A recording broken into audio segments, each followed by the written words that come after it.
Parashat Toldot. Cette paracha qui donne naissance à celui qui va compléter les trois patriarches, Abraham, Yitzhak et Yaakov. On voit que Yaakov, quand il rentre en scène, il ne rentre pas de la même façon que Abraham est rentré en scène ou que Yitzhak est rentré en scène.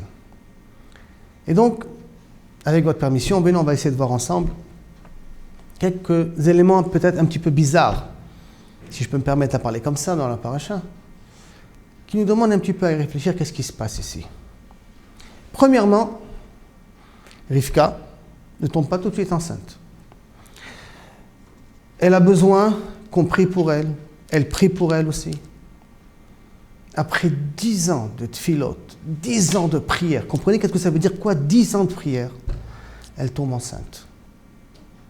Et dès qu'elle tombe enceinte, elle s'aperçoit qu'il y a quelque chose de très bizarre qui se passe.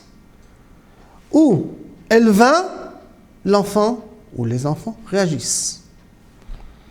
Elle passe, comme nous dit Rashi, près d'une avodah zara, ça bouge à l'intérieur. Elle passe près de la yeshiva de Shem et de Hever, ça bouge à l'intérieur. À tel point qu'elle se dit, mais à quoi sert cette grossesse? Et dit le Or HaChaim sur place, quoi? Elle refuse la douleur, Rivka? Elle refuse la difficulté? C'est possible de croire qu'une de nos mères va refuser la difficulté? Ça passe pas, ça. Et là, semblerait-il qu'elle a un problème beaucoup plus profond. Et quand elle va poser la question, elle ne va pas le demander à Yitzhak. Elle sent qu'elle a besoin de le poser à quelqu'un d'autre. Elle va dans la yeshiva de Shem et Hever pour lui dire « Qu'est-ce qui se passe? Pourquoi je souffre tant? Après tant d'années de prière, c'est pas possible que la prière de mon mari et que ma prière va donner naissance à un mort-né. Parce que si ça bouge, ça veut dire qu'il y a des contractions. S'il y a des contractions, il y a un risque d'accouchement. C'est pas possible. » Shem et Hever lui dit « Sache que tu as 2 peuples dans ton ventre. » Et puis, après cette annonce, que les 2 peuples vont se confronter, affronter l'un à l'autre, etc., elle ne dit plus rien, elle accepte la douleur. Donc on voit que nos mères acceptent la douleur. Alors, qu'est-ce qui l'a dérangé véritablement au départ? Et si elle devrait souffrir et avoir une fausse couche, elle devrait avoir une fausse couche. Déjà, premier problème. Qu'en est Yaakov et qu'en est Esav, on a besoin de nous préciser comment Yaakov est né en attrapant le pied de Esav. Maïesh, qu'est-ce qui se passe? Pourquoi? Qu'est-ce que c'est tellement important à tel point que qui c'est qui va donner le nom de Yaakov à Yaakov? Akadosh Baruch Hu lui-même. Et pourquoi? Parce qu'il a attrapé le pied de Esav. Où on voit ça? C'est que quand Esav est né, il y a marqué Vaikreu Esav au pluriel. Par contre, quand Yaakov est né, il y a marqué Vaikra Shmo Yaakov. Et là-dessus, les commentaires disent, bien entendu, la différence, elle est que Esav, tout le monde l'a appelé Esav. Donc, vous voyez, le mot Esav lui correspondait très bien. Par contre, Yaakov, c'est Akadosh Baruch Hu qui lui a donné ce nom-là. Vaikra Shmo Yaakov. Ça veut dire le fait que Yaakov a tenu le pied de Esav, il y a une raison. Par la suite, 13 ans, première confrontation, ouverte. Où là, Yaakov rachète le droit d'aînesse à Esav. Qu'est-ce qui lui arrive? Pourquoi il achète le droit d'aînesse? Pourquoi? Parce que Esav, d'une certaine manière, il revient fatigué des champs. Et si on va d'après le commentaire, parce qu'il a fait 5 avérotes, mais en vérité, l'une des 5 avérotes qu'il a fait, c'est quoi? Il a tué Nimrod! Bah, tant mieux qu'il a tué Nimrod! Alors, Yaakov, il profite de la situation. Makaralo. Qu'est-ce qui se passe avec Yaakov? Il profite de la faiblesse des autres? Ah, c'est pas honnête, ça. Si je vais un peu plus loin, quand Yitzhak décide de bénir ses enfants parce qu'il sent qu'il arrive vers la fin de sa vie, il y a marqué juste auparavant que les yeux de Yitzhak s'affaiblissent. Et pourquoi les yeux de Yitzhak s'affaiblissent? Parce que Esav s'est marié avec 2 femmes. Et ces femmes-là, tout en vivant dans la famille de Yitzhak, n'avaient vraiment rien à faire des coutumes de Yitzhak. Et ils faisaient rentrer leur idolâtrie dans la maison de Yitzhak. Et la fumée que sortait de leur sacrifice idolâtre a commencé à affaiblir les yeux de Yitzhak. C'est évident qu'il y avait aussi une volonté divine derrière pour qu'au moment des brachot, Yitzhak ne s'aperçoive pas qui est devant lui. C'est sûr qu'Akadosh Baruch Hu est aussi derrière les choses. Mais la question, elle est sur Yitzhak lui-même. Comment est-ce possible que Yitzhak préfère Esav sur Yaakov? Comment peut-il préférer une chose pareille? Alors il voit très bien quelle vie il mène Esav, à tel point qu'il est prêt à lui donner les contrôles de ce monde-là matériel. Et le pauvre, le petit bon juif, qui est à la yeshiva, qui va toute la journée étudier, qui est gentil, qui est doux, lui va souffrir. Ah, c'est pas matin, ça ne correspond pas. Rivka, elle, par contre, elle sent où elle est la vérité. Elle voit tout de suite la sensibilité féminine. Elle ressent où est le problème. Et elle préfère, elle aime ses deux enfants.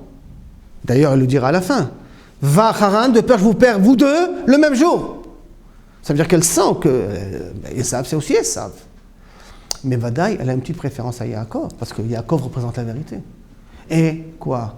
Yitzhak ne le voit pas ça. Yitzhak est aveugle là-dessus. Alors, il faudrait qu'on reprend un petit peu au départ. Pourquoi ils se disputaient dans le ventre? Pourquoi chacun voulait sortir? Parce que chacun avait déjà une tendance, c'est intéressant, né avec, tendance à rechercher la Gdusha ou à rechercher Dafka, la Touma. Rivka, quand elle était enceinte au départ, et qu'elle voyait que ça bougeait dans le ventre, elle ne savait pas qu'elle avait des jumeaux. Et si elle ne savait pas qu'elle avait des jumeaux, elle a commencé à paniquer. Elle s'est dit quoi? J'ai un enfant qui va être la continuité de Abraham et de Yitzhak, que de lui naîtra le Klal Israël, le peuple juif, qui va être le summum de l'humanité. Et qu'est-ce qui se passe à cet homme-là? Le matin, il va à la tfila Onetz, il met tfilim Rashi et Rabbenuta, et l'après-midi, il va, excusez-moi, dans les endroits pas tellement propres à fréquenter. Comment est-ce possible? La même personne qui est caméléon, qui joue comme ça avec les deux bords, c'est très dangereux ça, c'est une personne insaisissable. D'un côté, tu lui parles de Torah, il écoute. D'un côté, tu lui parles de Gdusha, il s'intéresse. Et d'un autre côté, tu lui parles de choses qui détruisent le monde, et ça l'intéresse aussi. Il est attiré des deux choses. Comment on va pouvoir éduquer un enfant pareil? C'est pas du tout évident. Et Rivka s'en aperçoit. C'est intéressant, elle n'en fait pas part à Yitzhak. Mais ça la dérange. Elle a peut-être peur qu'elle en est responsable. Car d'où elle vient? D'une famille où là-bas, le comportement, c'est un comportement où la morale n'existe pas, ni chez Bethuel, ni chez Lavan. Elle est une tzadeket. Elle est une tzadeket. Il n'y a rien à dire. Mais peut-être, il y a une influence de la famille d'où elle vient, qui malheureusement a influencé la descendance. Quand elle va voir Shem Ve'ever, il lui dit non, t'inquiète pas, tu as 2 enfants. Ah, 2 enfants. À ce moment-là, il y en a un qui pourra continuer le chemin de Yitzhak et un malheureusement non. Alors si c'est comme ça, je peux accepter le décret. Si c'est comme ça, je peux souffrir. Pourquoi? Parce qu'il y a une vraie continuité. Il y aura quelqu'un qui continuera. Et en plus, on lui promet que c'est celui qui sera le tzaddik qui aura la main haute à la fin de l'histoire. C'est lui qui réussira à la fin de l'histoire. Ça veut dire qu'on a un happy end de l'histoire de l'humanité. On aura un happy end dans l'histoire de la fin de l'humanité. Même si on devra passer des péripéties au milieu, il y aura un happy end à la fin. Et devant ça le calme. Parce que quand on a 2 personnes avec des philosophies bien distinctes, on sait comment gérer une chose pareille. Mais en vérité, entre eux, qu'est-ce qui se passait dans le ventre? Ils se disputaient. Disent Chazal, plusieurs commentaires, j'en prends un, qu'en vérité, entre eux, ils ont fait un accord. Un accord qui est déjà dans le ventre de la mère, en disant, Yaakov dit à Esav, tu sais quoi? Toi, par ta carrure, par tes pulsions, tu comprends très bien qu'est-ce que c'est le monde matériel. Moi, par ma sensibilité, je capte, je perçois plus facilement tout ce qui est spirituel. Tu sais quoi? Et on fait un accord entre nous. Tu t'occupes du monde matériel, moi je m'occupe du monde spirituel. Ok? Et après, partage, moitié-moitié. Ça existe ça. Vous avez entendu déjà parler de l'accord Issachar et Zvouloun. Zvouloun, le commerçant, qui va voyager, qui va se fatiguer, qui va ramasser son argent. Issachar, qui s'assoit à la yeshiva, qui étudie, qui est tranquille. Et après, on se partage les bénéfices, aussi bien matériels que spirituels, 50-50. Et ça marche. Il y a des accords entre des Bachur yeshivot et des personnes qui travaillent, ça existe. Et l'accord de Issachar et Zvouloun. Alors donc, d'une certaine manière, ils ont fait un accord entre eux. Alors s'ils ont fait un accord entre eux, de quel droit? De quel droit Yaakov prend le droit d'aînesse à Esav? Puisqu'il est censé être l'homme matériel, l'homme qui connaît la nature, et qu'il a décidé de tuer Nimrod, ben très bien! Il fait des choses qui sont correctes. Pourquoi Yaakov change d'avis d'un coup et lui achète le droit d'aînesse? Alors si on regarde bien dans le passage, quand Esav revient fatigué du champ, qu'est-ce qu'il dit à Yaakov? Hal itenina mina adom ha'adom azeh. Abreuve-moi de ce rouge-là. L'Israchamim, qu'est-ce que c'était? C'était un plat de lentilles. Et ce plat de lentilles-là était réservé à qui? À les endeuillés, parce qu'Avram venait de mourir. À l'âge de 13 ans de Yaakov, Avram venait de mourir. Esav, il revient, t'es fatigué, aucun problème. C'est une façon de parler. Abreuve-moi de ce rouge-là. Il ne peut pas dire, j'ai faim, tu peux me donner à manger le plat de lentilles. Qu'est-ce qu'il voit Esav? Que la couleur. C'est un sujet qu'on peut développer en soi. Mais ce que je vais retenir, c'est une seule chose, c'est que quoi? C'est que toute l'image, l'idée qui est derrière le plat de lentilles, Esav ne s'intéresse pas. Ça ne le regarde pas. Yaakov lui fait un test. Donne-moi ton droit d'aînesse. Tu veux manger? Donne-moi ton droit d'aînesse. Il dit, pas de problème, prends-le. C'est quoi, prends-le? Ça veut dire que pour toi, c'est pas important. Qu'est-ce que c'est être le Bechor?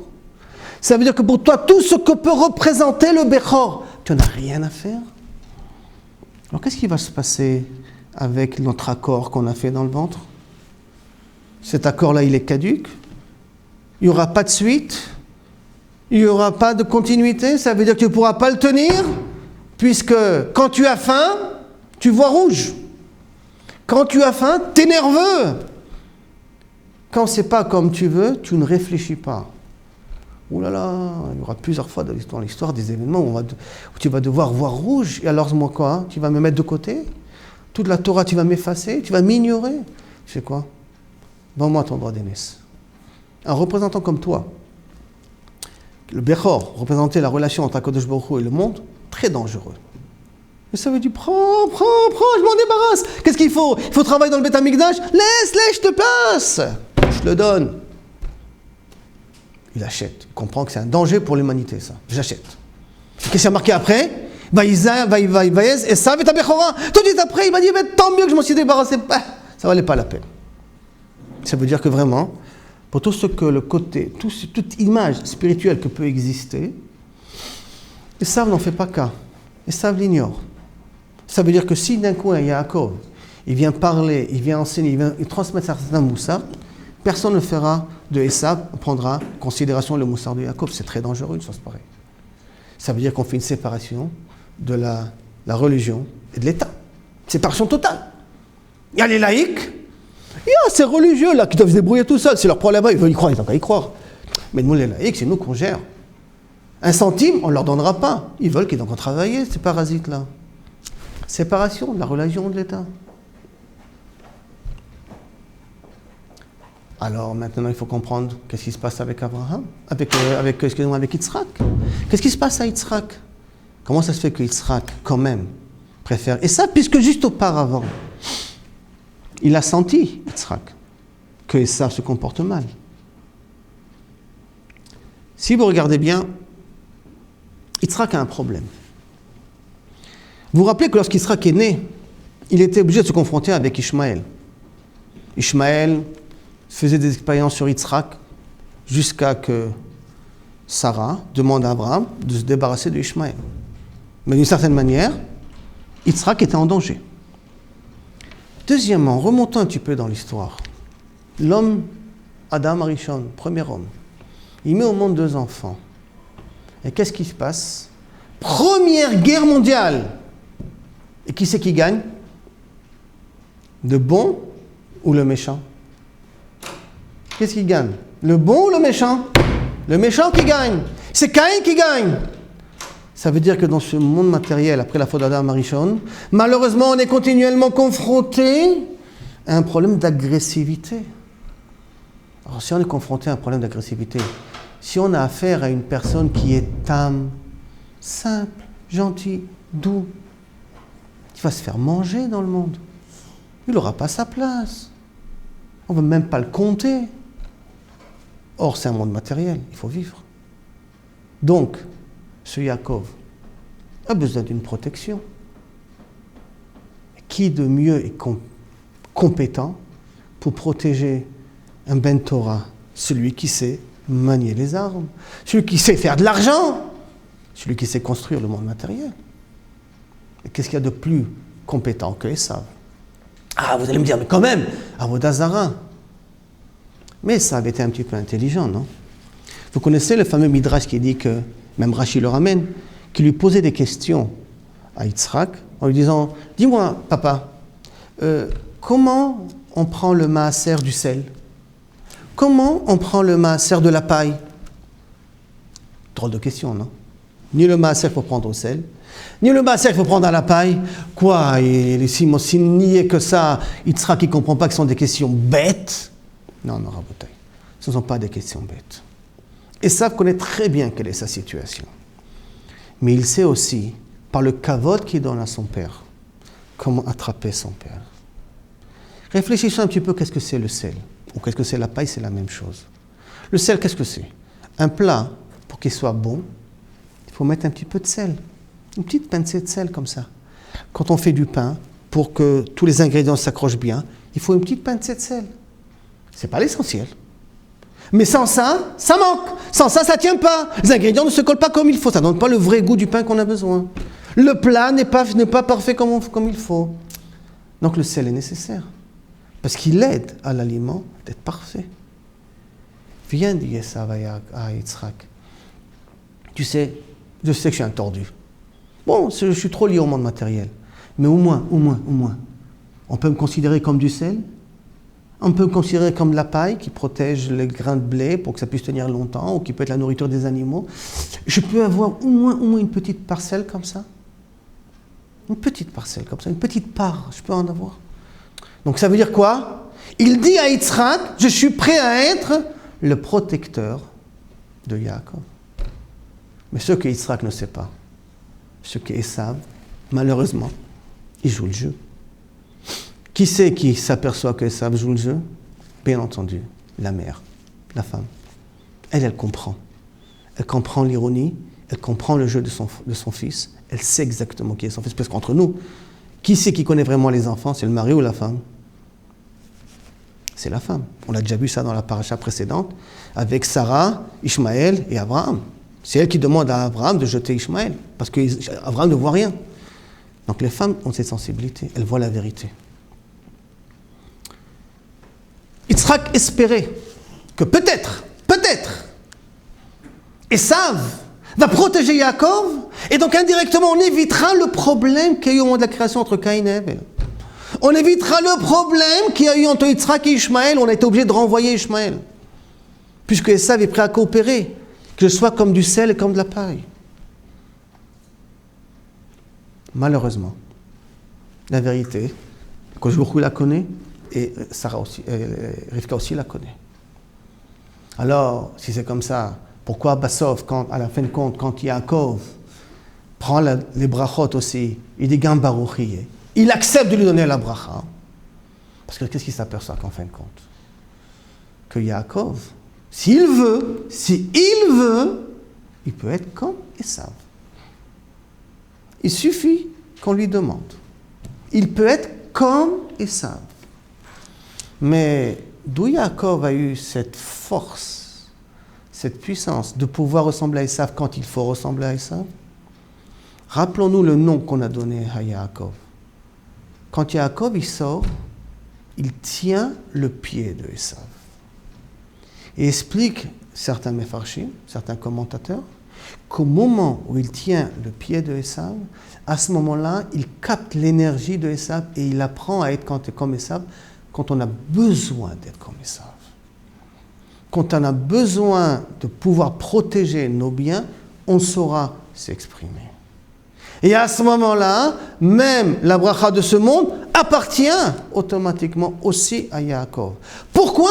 Parce que Esav a démissionné.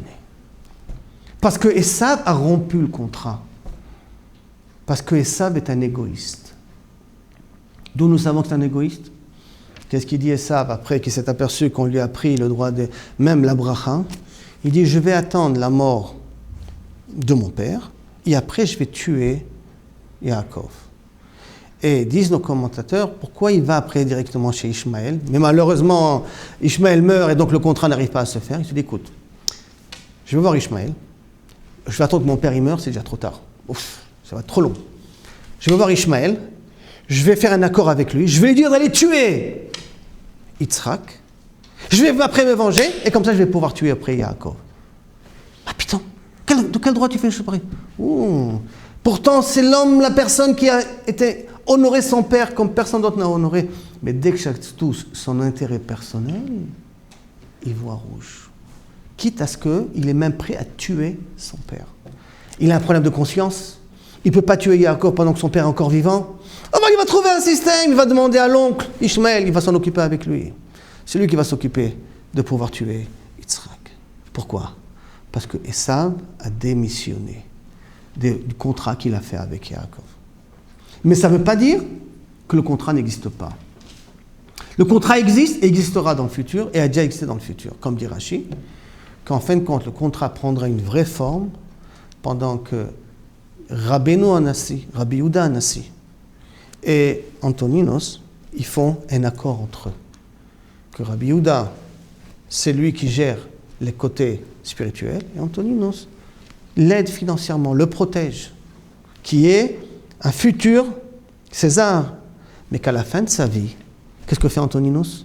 Il se convertit et devient juif. Il comprend où est la vérité.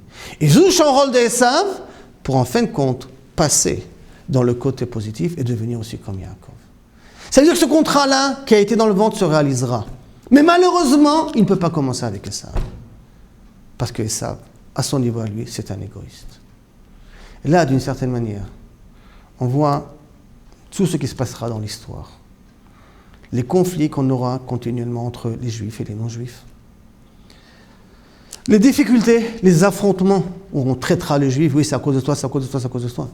Mais qu'en fin de compte, à la fin des temps, tout le monde reconnaîtra que qui est le vrai dirigeant? C'est Yaakov. Et quand tout le monde reconnaîtra, qu'est-ce qu'il y a marqué dans Malachi?